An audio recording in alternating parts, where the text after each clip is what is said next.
Bloomberg Audio Studios. Podcasts, radio, news.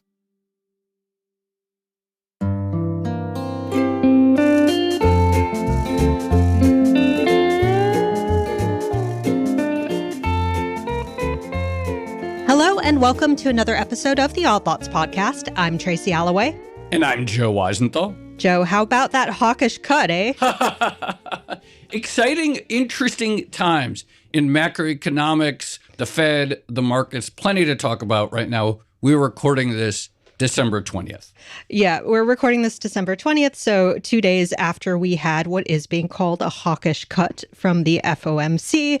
The central bank decided to cut by 25 basis points, but at the same time, they unveiled, their new forecasts for next year. And it looks like the expectation is that inflation maybe is going to be a little bit more stubborn, and maybe we're only going to get 2 cuts next year. And markets promptly fell out of bed. They did not like that revised forecast, to say the least. Yeah, and it's a little surprising, and we'll get into it. I think to some extent, a lot of it was expected, but there are real tensions right now, right? So we have had stubborn sideways inflation prints in recent months, maybe not quite the soft trajectory back down to target.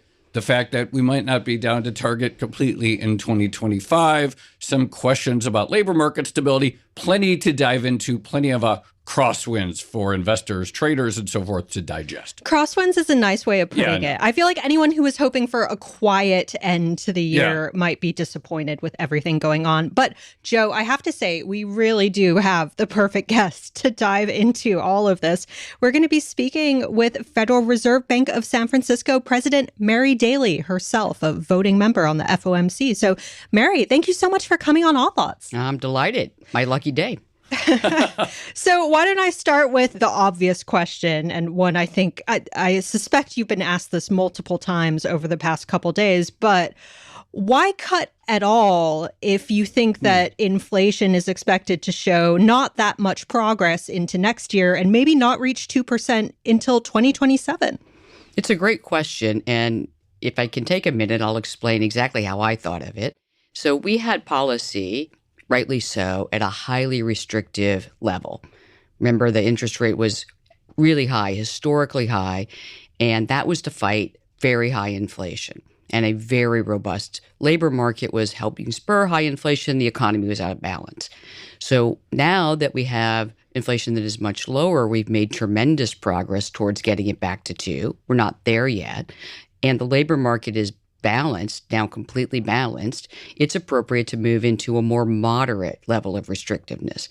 Otherwise, what you end up doing is breaking the economy. If you leave the higher level of restrictiveness on while you're closer to your goals, the economy just starts to falter and you end up getting inflation down, but at the expense of people's jobs. And that's not a recipe for a soft landing. That's a recipe for a very hard landing. And it takes away what people have really wanted their entire time that we've been in this high inflation period, which is, low and stable inflation and jobs that help them grow their careers and communities and families. So that's why we cut the rate, in my judgment. That's why I supported it. It was a close call. Whether it's 75 or 100 basis points in total, that's the right level to get from highly to moderate. For me, we now have completed that recalibration, right sizing, and now we can look at the data and the incoming information and our projection and how the economy will evolve and take our time to make any additional policy adjustments. So if the labor market is, as you put it, in balance and no longer a driver of inflation, and yet inflation has been sideways above target. In fact, the inflation forecast per the dots for 2025 ticked up. What is the residual source of the inflation if it's no longer the labor market? Yeah, that's another great question, and one that we think a lot about. I think a lot about it, and really it traces to 2 things right now. One is driving it up maybe temporarily, it's hard to say, and the other one is a more persistent issue. So let me start with the first one. It's non-market prices. And what that means for people who are really into this like me is that it's prices we don't actually measure, we estimate. And we're not doing this. The BA and BLS are doing all the data collection, but it's really these prices that we don't know. We can't see them exactly, and so we estimate them. And so financial services prices, for instance, are based on asset values, and those have been up. So it feels like inflation's high in those areas, partly because of the estimates, but it's hard to get your mind on that as a fundamental underlying inflation. It's not really what people think about when they think of, high inflation is hurting me. They're thinking about other things. So that's one factor. The second factor that's really been elevating inflation is housing services, the price of housing and the price of rentals. Now, what's interesting there is rental prices have been coming down, but home prices haven't been falling as much, and we're not seeing that gap close. And unfortunately, we have a structural issue there that has nothing to do with Fed policy. It's really about the substantial, significant, very, very large shortfall in housing relative to the number of people who want it. And so that's something that, maybe stickier for a longer period of time than we thought and will cause inflation to be elevated. I mean, housing inflation, is that something that the Fed would attempt to offset? And I guess with what tools at your disposal, because you have benchmark interest rates and, when rates go up, as they have been up until relatively recently, the cost of capital increases for all these home builders. And if anything, we see housing activity tend to slow. What is it that you can actually do about housing inflation? So what we do, and we do have a limited set of tools for the kind of housing inflation we're seeing, the driver of that being the imbalance between supply of housing and demand for housing. We really don't have a surgical tool for that problem. But what we do have is the interest rate. And one of the things you saw is that building really was stymied when we had interest rates at those very high levels.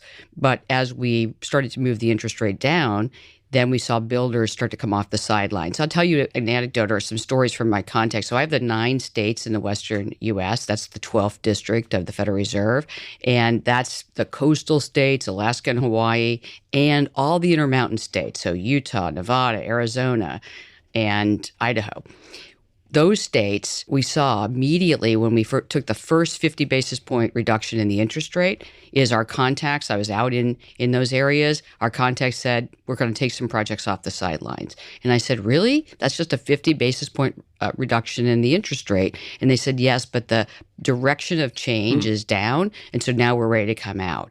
And that has been happening since we've been on this relaxation of policy. And the consequence of that is that we're seeing some improvement. But that's not going to be sufficient. And, another thing you learn, especially if you travel into Idaho, Utah, where they've had significant housing challenges, is the public sector and the private sector businesses are joining together to try to get some relief on the housing side. It's a problem for everyone, and the Fed only has that limited tool. Joe, I'll give you a cookie if you can name the 3 American territories that are in addition to the 9 states in the San Francisco Fed catchment area. Guam is one. Very good. You'll never get the third one. I know. So what are the other 2? American Samoa and the Northern Mariana Islands. I just want to say, Mary, earlier this year, Tracy and I don't know if you know, we took a trip with one of your colleagues, Richmond Fed President Tom Barkin. To North He's my Carolina. buddy. If you ever wanted to record an Odd Lots with us on the road in Hawaii, I'm just throwing it out there. Anyway. You can come to any of the states. I'm going to Alaska. I go to Hawaii, right, Idaho. Yeah, anytime. I do road trips all the time, and you're welcome to do it. I'm making a note of that for our producers. Now, I want to go back to the inflation outlook specifically, and I take your point about some of these non-market prices.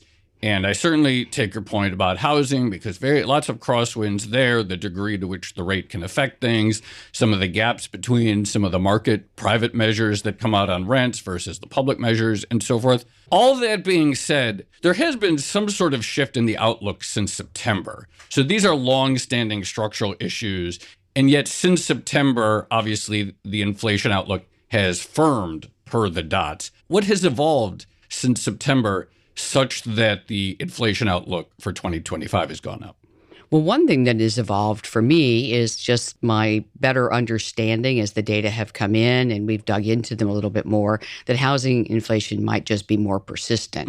So if you think about how it usually works, you would see, even with these gaps, you would see housing services inflation come down, and it has not come down as quickly as we would have thought. And so reevaluating how we think about it and just allowing more time and persistence there.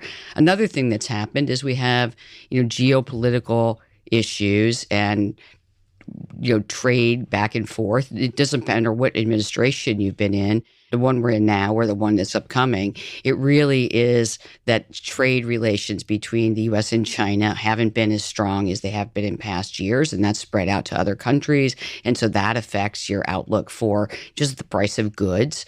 And then, of course, the economy has been, consumer spending's just been stronger, and growth has been stronger than most forecasters, including us, have penciled in.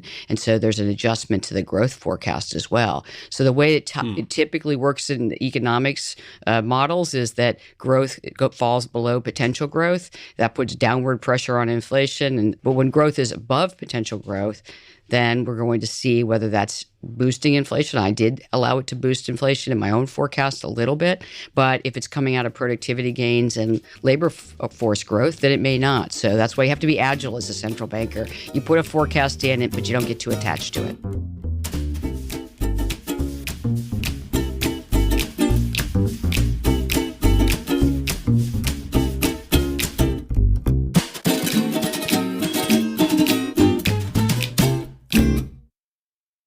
Definitely want to ask you more questions about the outlook for things like trade and some of the forward-looking things. But before we do, just in terms of this week, were you surprised at all by the market reaction to the decision? Because, there is an irony here, which is you cut 25 basis points, and it was sort of the first time we've seen a real tightening of financial conditions since the summer, basically. Well, they're really forward-looking. They're never going to adjust this is one of the things about markets. They're extremely forward-looking. So seems like they were really looking forward on what we said for next year. Now, you asked if I was surprised. I was a little surprised. They had expected the rate cut that we made, so that seemed to be the surprising piece. And they had penciled in their market prices 3 interest rate cuts next year, not the 4 we had thought we would make in the September SEP. And so then when they saw the median come out at 2, it seemed to be a very large response. And yes, it was surprising because 3 doesn't seem that far from 2. And it's certainly it's in the range of the dispersion of forecasts. We had some with no cuts. We had some with one person with 5 cuts in the participant list, if I remember correctly. And so, I think the uncertainty bands about what we'll actually need to do going forward are very wide. And I was surprised the market didn't see that and say, okay, we were roughly in line with what the Fed thought, but they didn't. And so that's unclear why. Maybe there's a lot of other things going on in the economy and the world that caused them to take this more risk-off approach. But you're talking about, at one point a year ago or so, the Fed was in highly restrictive territory, and now it's coming down to something that's a little bit more moderate. But either way, and of course we don't really know, and those 2 dots, it could change again at the next dot update. But either way, at least right now, it looks like rates, whenever this sort of cutting cycle comes to an end, are not going to look like pre-COVID levels. And so people talk about the neutral rate of interest having gone up. What's changed since pre-COVID, such that regardless of where this ends, we do appear to be in a sort of new higher rate band than we were if we had been having this conversation in, say, 2019 or 2018? Yeah, no, a lot's changed since then. And so we can walk through some of the factors that I think are really material that the Fed and other central banks around the globe are going to have to deal with. So one thing that's changed is the neutral rate of interest is just the price that clears the desire for investment and the desire for savings, right? So you have the savings and you have the investment, and you balance those 2 out and you get an interest rate. That's the neutral rate of interest. And it is the one that persists when there's no shocks to the economy. The thing that we were facing coming out of the financial crisis and for the decade that preceded the pandemic is that we had an abundance of savings and a dearth of investment. And that drove the neutral rate of interest down. Supply of savings was plentiful. Interest and demand for investment was not as plentiful. And the neutral rate of interest fell, and it fell across the globe. It's a global rate. So now we have that unwinding. We have a lesser supply of savings.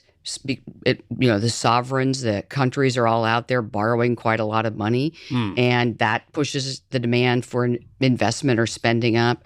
The companies are coming off the sidelines on investment, looking to take advantage of automation or AI. I haven't been a labor economist my whole career, and one of the things you see again and again and again is when we have tight labor markets like we had, it drives firms into investments to automate so that they don't feel so frantic when they can't find workers. So we've seen that normal process, and I think that's been spurred even more by people recognizing that AI is a thing. Now, they're sometimes and mostly not even using generative AI. I mean, some companies are absolutely reaching into generative AI. But when ChatGPT was announced right before Thanksgiving of 2022, is that right? That's right. Yeah, 2022. Suddenly people said, oh, I can do robotic process automation. I can do machine learning. I can do all these things. And it's my companies that sell me, things to make my life better are going to give me those things. So I think that's really spurred some investment. Companies want to manage their potential workforce shortages going forward. They want to get better at doing their jobs faster, better, cheaper, and they're investing in these things. So ultimately what drives our star is this balance between investment and savings, and that's changed. Another thing that's changed, which is really material to how we do our work at the central bank, is we spent a decade or more fighting inflation from below our target. Our target's 2. We're stuck at 1.5, 1.6, 1.8, never got over 1.8. That's below the target. We're trying to push it up. Now we're back to the normal thing that central banks have done for most of their histories, which is fight inflation from above the target, pulling it down. And that means that interest rates are just going to be higher in order to keep that inflation at bay. Speaking of R-star, how much confidence do you have in your estimates of the neutral rate right now? Because I do get the sense, all the talk of data dependency, there is an interpretation out there that's basically, well, the Fed is looking at the data and emphasizing data dependence because they have less confidence in a lot of their models at the moment. A lot of the traditional relationships that we've seen, things like the beverage curve, have broken down in the post-pandemic period, and there is a lot of uncertainty over how things are working at the moment. I'm going to take the opposite view. I actually think the models have done remarkably well. So the beverage curve is like a grand success, for example. If you take this VU ratio and you look at that, we were on the very steep portion of the beverage curve, and research at the San Francisco Fed has demonstrated this along with many others across the system. But I was really pleased when I saw we're coming down the straight portion of the beverage curve, which means firms just reduce vacancies and has almost no impact on unemployment. And that's the happy world we've been living in while we were raising interest rates to fight inflation. Vacancies came down, unemployment didn't go up very much, and we got a lot of balance in the labor market. Now this vacancy to unemployment ratio is 1. So 1 vacancy for every 1 unemployed worker. And that's a lot of really pain-free adjustment. Now, I'm talking pain-free at the aggregate. Certainly, we want to make sure that we don't say that it was pain-free for those who had to resort themselves and change jobs or maybe even lose their jobs. But from an aggregate economy perspective, that was great. So that's a model doing well. Another place where the model is doing well is it's telling us the Phillips curve's a little flatter than it had been for a long time, where you don't get once the unemployment rate comes up to a certain level, it just doesn't put additional pressure on inflation. And so at this point, we don't think the labor market is really a source of inflationary pressure, and that would come out of the models. Our data dependence is really related to this, in my judgment. This is how I think of it. The incoming information we have always used. We were data dependent after the financial crisis. We went to a dashboard of indicators. What we've really done in my history here at the Fed is expand what we look at. We're not satisfied just looking at these headline numbers. So we look at all the real side indicators, all the price indicators. It sort of reminds everybody data is a plural word. It doesn't mean 3 series. It also doesn't mean simply the quantitative data that you see the big institutions publish. It means talking to our contacts. You had said you had Tom Barkin on. Well, Tom and I share a particular attribute that we gather a lot of information, and many other presidents too, but we gather a lot of information from talking to CEOs. Those are the people who are going to tell us, I am going to hire next year. I'm not going to hire. I'm getting ready to lay off. I'm dusting off my strategic plans and I'm investing. Those are also data. So I think that our focus on data dependence is our focus on collecting that information and letting it affect our decisions so we can make better ones. Since you mentioned the specific thing, whether you're looking at the data that we see on the screen or the data that you collect from talking to CEOs, what is your assessment of this health of the labor market right now? The proclivity to hire, the ease of finding a job. How worried or happy are you about the state of the labor market? I see the labor market is really balanced, and that's something that I've been watching for, and it hasn't ever gotten into a dangerous weakness. It's definitely slowed. And earlier in the year, it was slowing at a rapid pace. Now that slowing has settled out a bit.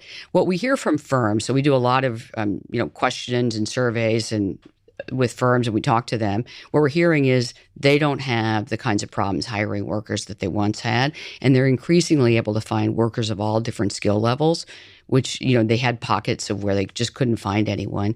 Importantly, they're also saying that they think they can now bring workers back to the office because they have more bargaining power, if you will. Before nobody wanted to come back to the office, and now they don't have to say yes to that, and they feel really good about that from their productivity perspective. So then you go to workers and you say, is it hard to find jobs? And they're saying, well, it takes a little longer now, and I'm hanging on to my existing job a little longer because I don't want to take the risk. But no, I can find jobs if I really want them. So that's when I think of a perfectly balanced labor market, I think of workers might take a little bit, but they find jobs.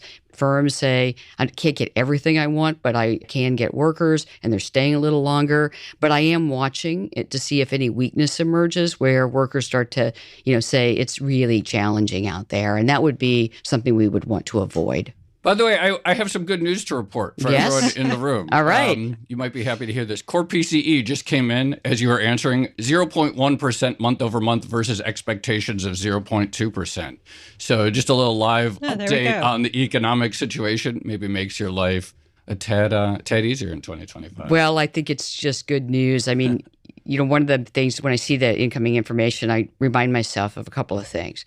It's just one data point. We are not a data point dependent Fed, data point dependent Fed. We're data dependent. Can't react too much on one data point. And for all the households and families and businesses out there, thinking about how can they manage inflation, I feel a huge amount of relief that it's going in the right direction. So we got a lot of work to do, but that's good data.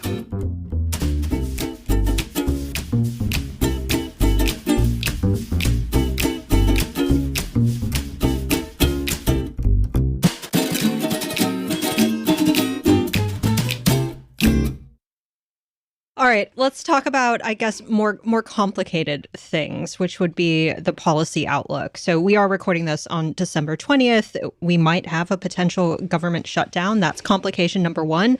And then secondly, we will definitely have a new Trump administration that has some new policy ideas, including tariffs and, potentially mass deportation. How are you thinking through those sort of forward-looking policy elements? And one of the reasons I ask is because Powell at the presser on Wednesday, he said there were some members of the FOMC who were starting to take that possibility into account in terms of their forecasts. Are you one of them? I am not one of them.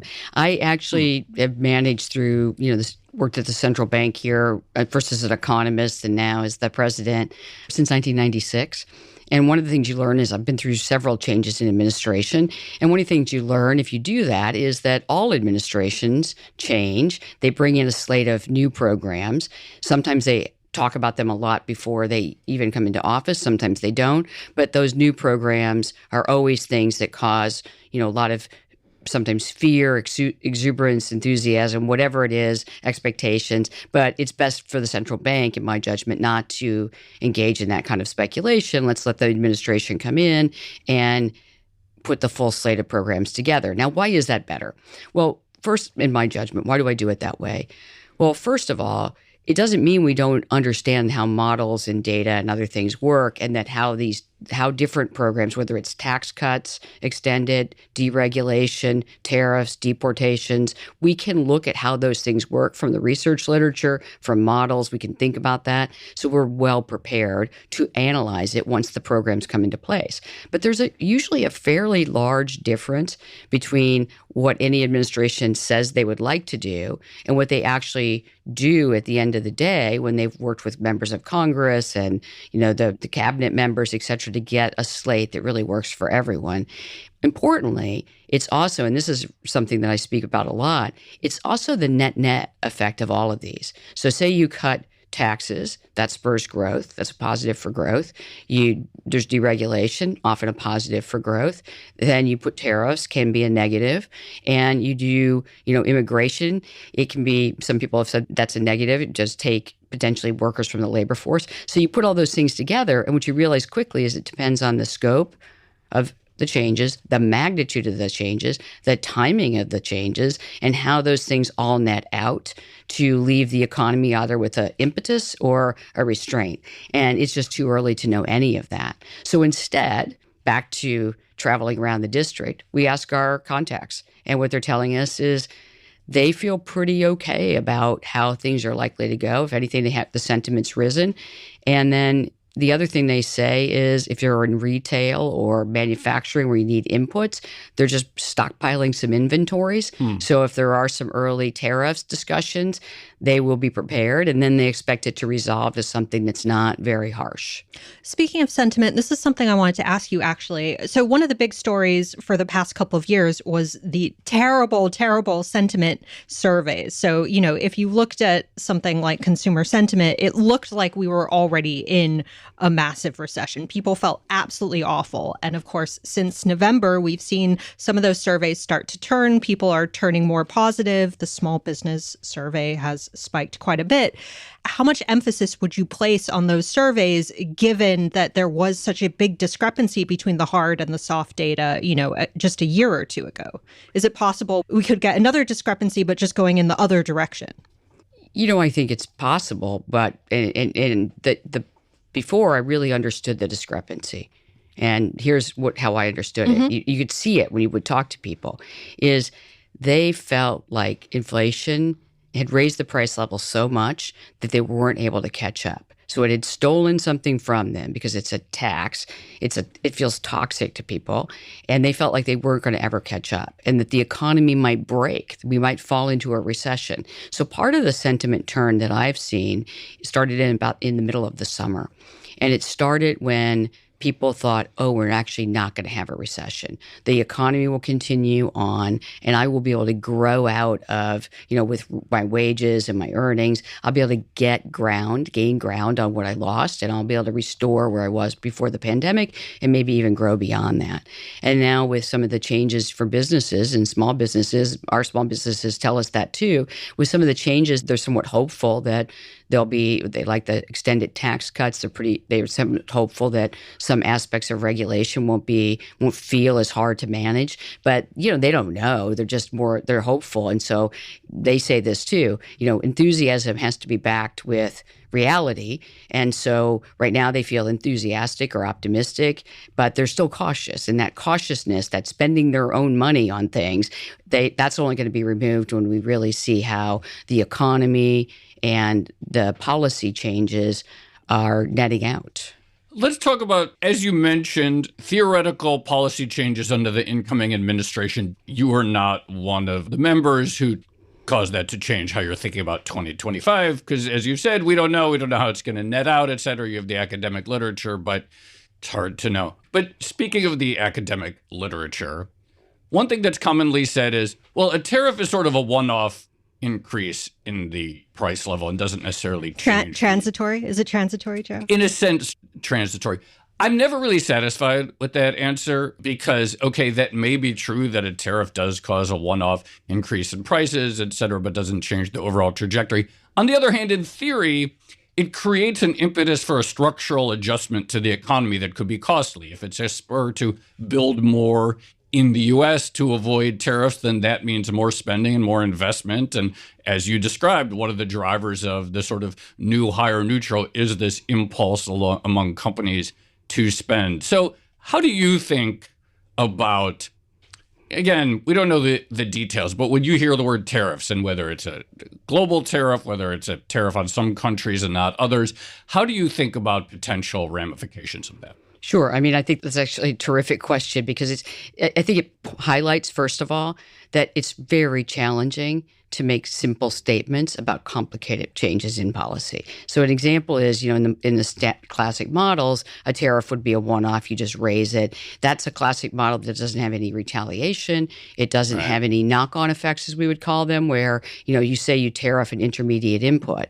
Well, that's going to filter through the economy into the price of other goods that are produced using this intermediate input. That's unlikely to be just the one-off time. It'll filter through, and the duration of the time it takes for that to filter through is very challenging to know ex ante or in advance. So I think it just is much more complicated than you look through it. Now, standard classic textbook models would tell you to look through it. I tend not to say transitory very much. I think that, that's a word I wasn't using a lot before, and I'm certainly not using now. So I'm going to say, one-offs. You just raise it and then it goes. But the practice of it has suggested that the economy is more complicated, and it takes some time to filter through.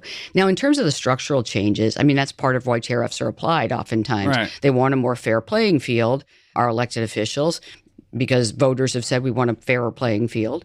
And when you put a fairer playing field in, you might see a reorganization of activity to adjust to that new fairer playing field. But that was the intention all along. And so ultimately, this is why the central bank is independent and outside of what elected officials do. It's one of the reasons. Elected officials are elected by voters to make decisions that are bettering society overall, the economy and society. And even when you don't agree with those, that's still the intention, right? That all different elected officials come out to try to do.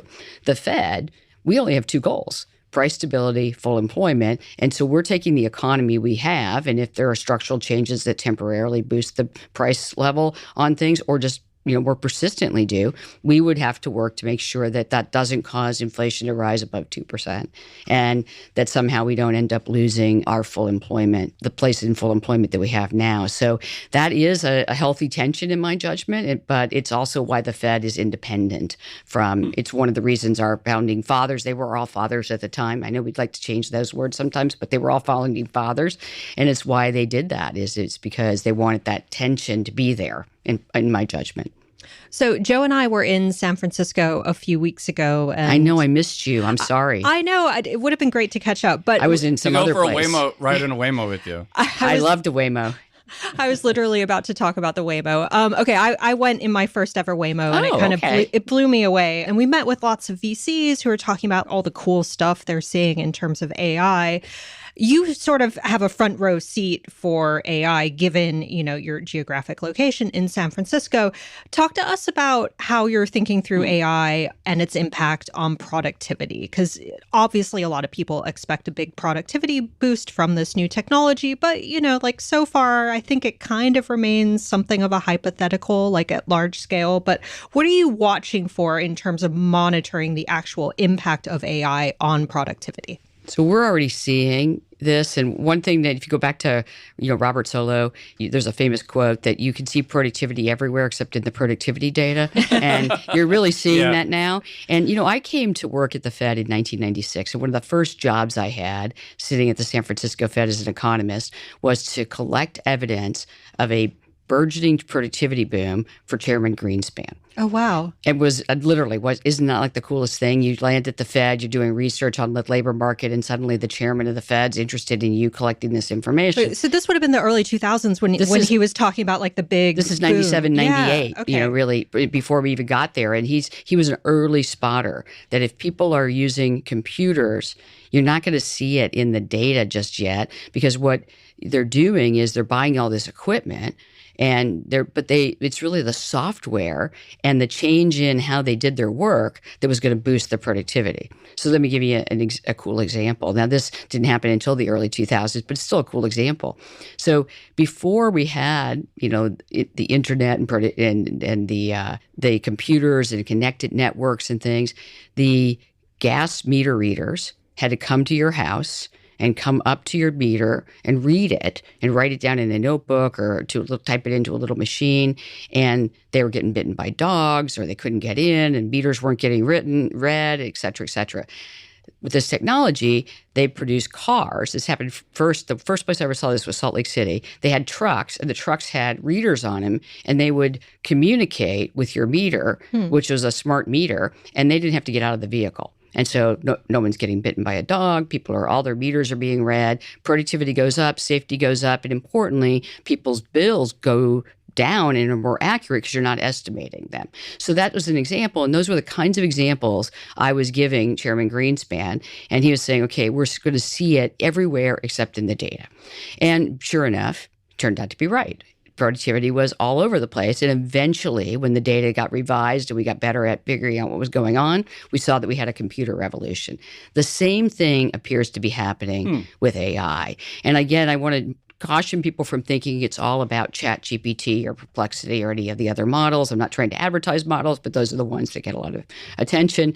But it's not about any particular model. It's really about machine learning. It's about robotic processing, automation, just businesses doing things. And so we started a network called the Emerging Tech Economic Research Network at the San Francisco Fed. And we're spending a lot of time with researchers, but we're also spending a lot of time with CEOs and, CIOs. And we're asking them, what are you doing? And it is astounding how many companies in the United States, probably the globe, we're focused on the United States first, are using these things. Everything from furniture companies to improve their sales to design companies to figure out how to design things faster and more accurately, idea generation. So we're seeing it everywhere. I don't think we'll see it in measured productivity right away, and you shouldn't expect to, but it's the impetus of change is there. And so it's not all about the Waymos or the Zooks. You have to write in the Zooks next time. But it's really about businesses thinking about how to use technology to make their teams stronger, more capable, less tedious work, get the job done. And I think that's potentially a huge benefit. It could take a decade, but it is happening. First of all, it must be fun to be the SF Fed president. I'm sure every regional Fed president thinks their region is great, but A, you have so much territory, and B, all the coolest stuff in the world is happening in your district. I agree, actually, really but, I shouldn't say that. So I want to actually go back to, you talked about this. And first of all, I did find that just sort of a very fascinating reminder that at the beginning of the dot-com boom, first there was just a bunch of costly spending on computers, and it took a while before businesses figured out what they were going to do with them. And so when you think about the sort of lagged effects of that spending, that's interesting. Going back to when we were having the more theoretical part of the conversation, and you talked about why the neutral rate might be higher. You mentioned the higher proclivity to invest. But you also mentioned there's a lot of government borrowing right now. And, one of the things that the new administration says it wants to do with the incoming Treasury Secretary is take more seriously the deficit. I am a person, as I've hinted on the podcast before, who has a loan that is going to have to be refinanced in a couple of years. I would love to see lower rates. Setting aside what the ideal mix of deficit reduction, et cetera, if we want to get to a sort of sustainably lower band for rates, and you mentioned it's a global phenomenon, does lower deficit spending seem like one of the key components to it? I don't make those fiscal decisions. I know it's not a decision, but I'm trying to But ultimately, it matters. Yeah. Total spending is what matters. Okay. So if the government spending goes down, and what happens is private sector spending goes up to fill that difference, then it won't really have much effect on the interest rate. But if we get a reduction in net spending because of that, then you could. But importantly, I think this something that usually gets lost because most countries only talk about their own country because that's what's important to them. Sovereigns across the globe are spending more money. Right. And that's, it's partly a response to the pandemic. And then kind of get used to it and you keep going. And so I think this is a global issue. And then, of course, we still have the aging population that's working through that we have to pay for. And that's true in almost every industrialized country in the world. Energy transition. Then you got technology that could help us. We could get more productive. But you do all these things and they end up becoming, expensive changes at a time when we're already paying for the aging population. Yeah. And then we keep borrowing to do it. And it's just, it's a different environment that we were in prior to the pandemic, and we'll have to deal with that. So I don't know that we can give you a lot of near-term relief on your refinancing issue, but I do think these are problems that all nations are going to have to wrestle with. The nice thing about having the podcast as a platform, Joe, is that you can personally lobby the Fed for a lower refi rate. Except as we've seen, we're independent. You can cut rates and it doesn't even lower the mortgage rate. Anyway, sorry, keep going. No, I think ultimately that's another thing that we control the short-term interest rate. It filters through to other interest rates, but we live in a global economy and we live in a world where interest rates can move around for a variety of reasons, just like the stock market. And what really is important is that ultimately, if you stack up, has monetary policy been working, you can see clear evidence that not just supply-driven inflation has gone down, so the supply has improved, inflation's fallen, but the demand component has gone down and things are rebalanced. So I still think monetary policy works, but that's a different question than what rate will we settle at? And in all likelihood, it'll be higher than we saw prior to the pandemic. I just have one last question, and it's sort of a Fed watcher question. I hope you're not offended by this, but before we did the episode, I had to look up, is she a voting member or not? As I forget who is a voting member. Of course. We forget. Time. No, I'm just kidding. I'm kidding. People who are Fed watchers sometimes talk a lot about the hawk-dove meter and who's rotating in and out one year, and is this person more hawkish, more dovish? You're currently a voting member right now. How significant is it when you think about, especially now that we have the dots, and people pay a lot of attention to the dots, and everyone puts in a dot regardless of whether they're a voting member or not, and those seem to be influential. How important is it for the sort of average person or Fed watcher to pay close attention to who has a vote at any given time? Or from the perspective of someone who rotates in and out, how much does it change, you believe, your influence on the state of policy, whether you actually formally have a vote at a given meeting or not? I've never seen an effect. This is really interesting. I've never seen an effect in my entire history working for the Fed, even when I was just staffing the FOMC and not on it. I just have never seen an effect. I mean, what is influential are ideas, arguments, evidence, thoughtfulness about where we should go and how we should get there, and being willing to interrogate and ask questions even when you're sure. I mean, ultimately, we're best with each other when we question and question and question again and be skeptical and, curious and skeptical. If you come in and you say, I already know the answer, you're not actually as useful as you come in and say, I'm thinking about it this way, or you thinking about it differently, and we have those rigorous debates. So if that's the main thing that's beneficial about being together and being on this committee, then you can see that voting doesn't matter, because you really don't pay attention to the vote that people are talking about. You pay attention to the arguments that they're making. And so I've actually never seen a difference in my tenure under any chair. I've worked for 4 chairs at this point. I've never seen any difference. And one of the things that also is true is that chairs are willing to take dissents. And they're willing to live with differences of opinion. And the dots are a tremendous example of that.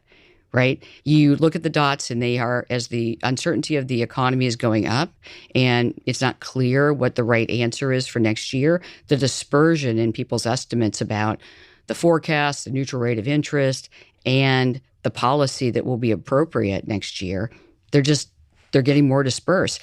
That is a benefit. That's a feature, not a bug, as we like to say. And I think it just speaks to the idea that voting doesn't matter and the rotation is not that relevant. What's relevant is arguments and thoughts. And, luckily, we have a very transparent Fed, so you can go and read people's speeches and remarks, see their interviews, hear their podcasts, hear odd lots. And you can make your own determination as a citizen. I noticed in the beginning, you were still talking about working towards a soft landing. And my question is when do you actually get to say we did it? Because 2 years ago, I don't think anyone would have expected things to shake out the way they have. To me, the soft landing is kind of here. I think here's what I would say. I gave a speech at NYU, and the reason I'm pointing to it isn't to say, look at me, I gave a speech. It's because it was about this. Yeah. So ultimately, I will judge a soft landing, and I think history will as well, if we allow people the time to catch up. So if you look at people below the 50th percentile of the wage distribution, they're still behind. If you measure the cumulative losses they had from inflation, they still need another year or so of this kind of growth of wages above inflation to get their earnings, their lives back. So for some people, you feel fine. For other people are like, I got in such a giant ditch that I'm only now getting close to seeing out of that ditch. And then they want to have some path restore it. So I would say, I actually redefine or define for people what I mean by a soft landing. It's a durable expansion that allows that to occur. So I'm not at all satisfied right now. But I just want to keep going because, I grew up in the 70s. My parents had this card table and as everyone in my community did. And they would, on like one Sunday out of the month, they would put bills they could pay in one stack and bills they couldn't. And over the inflation period, the bills they couldn't pay just grew. Then Volcker did the Volcker disinflation. They both lost their jobs. And now the whole family's in disarray. And I just remember that. And I think, I didn't go to work at the Fed because of that.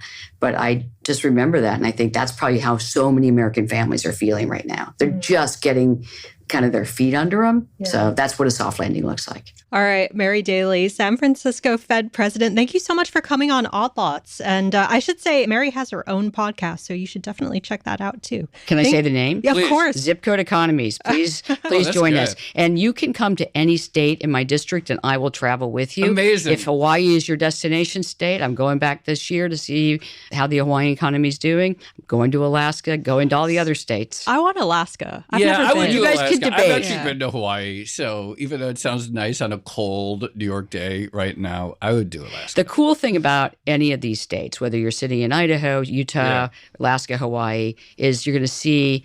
This is the thing that I loved about the 12th district. Once I moved to the 12th district to take the economist job way back in the day, they would fly me to there. I would fly to the main city and drive all around. And here's what I learned, that ultimately the economies are vastly different, and yet they're all the same. They all basically have people working together, trying to, build their lives, build their careers, make a business. And that's a cool thing when you see the vast difference and then you say it all comes down to the same thing. All right, thank you so Thank you. much. That was fantastic. That was amazing. Thank you so much. Thank you.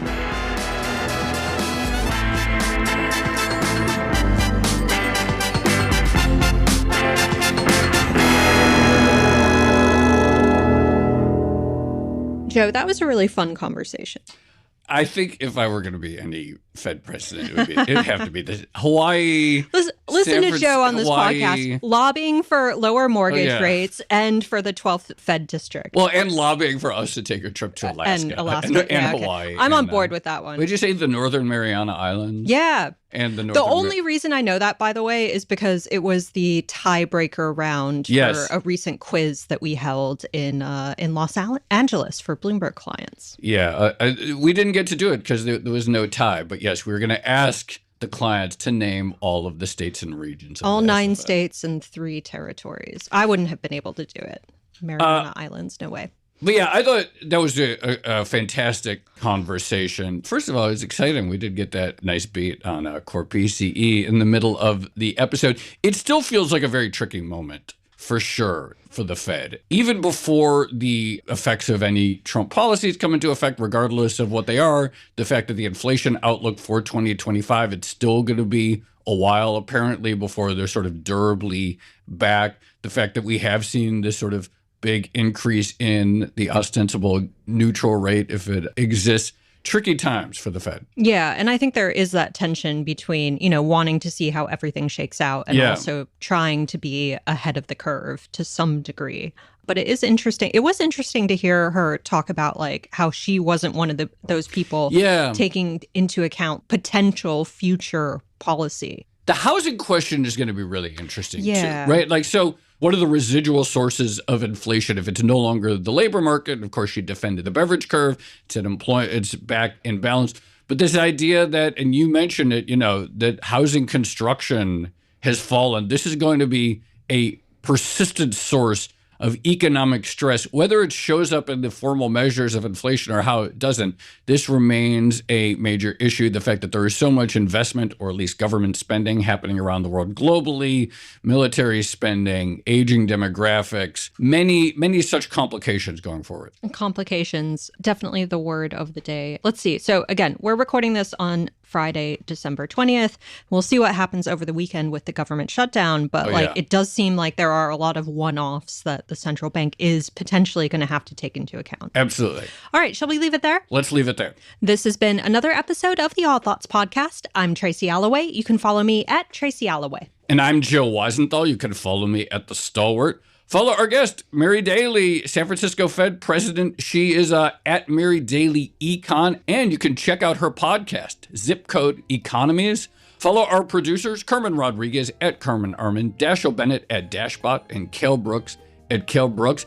Thank you to our producer, Moses Andam. And for more Odd Lots content, go to Bloomberg.com/oddlots, where we have transcripts, a blog, and a newsletter. And you can chat about all of these topics. Oh, including the fact, and I meant to say it, including the fact that voting doesn't matter at the Fed, which I thought was really interesting. You could talk about that in the Discord, discord.gg/oddlots. And if you enjoy Odd Lots, if you like it when we have Fed presidents on the show, then please leave us a positive review on your favorite podcast platform.